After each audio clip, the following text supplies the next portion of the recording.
Although the investigation of the Paris attacks that occurred on November 13 is still ongoing, APN had a chance to talk to a reporter who works for a Franco-Chinese newspaper in Paris and the director of Boston University Paris Center. They told us about the situation in Paris over the past weeks. The reporter recalled what happened on that Friday night, November 13, when the city was under attack. He was just 200 meters away from the Bataclan concert hall, where the major attack took place. He recounted his own experience. Around 9 p.m. on that night, people in my office started hearing many police cars and fire trucks passing by, which went on for about half an hour. We soon heard that shootings were happening in the 10th arrondissement and that about 5 or 6 people had been shot.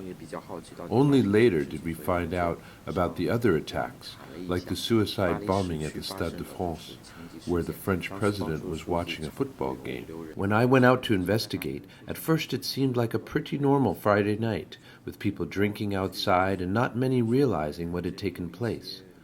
The attacks happened so suddenly, some people who saw the police blocking the roads felt confused and even quarreled with the officers.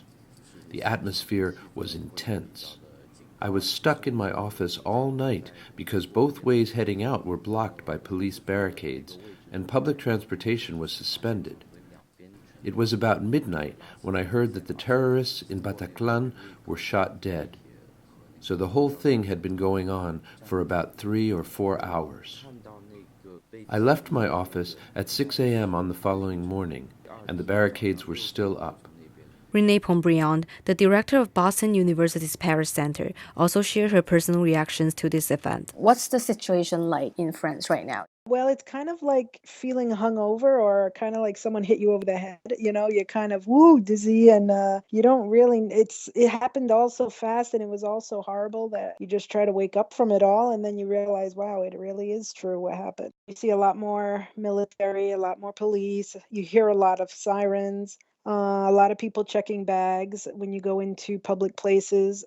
Sometimes you have to open your coat also because it's winter now. So in the metros, for example, they'll be closed sometimes because someone left a bag. So they're always worried it's a bomb. So they have to check it out first. Things like that. More annoying nuisances, but then again, everyone's used to it now. All U.S. programs in Paris and in France, no one decided to close because the French schools are still operating. The universities still have classes. And as of that Monday, everyone was back to school. So there's no reason why, we should think that this is going to happen again or that our students will be targeted.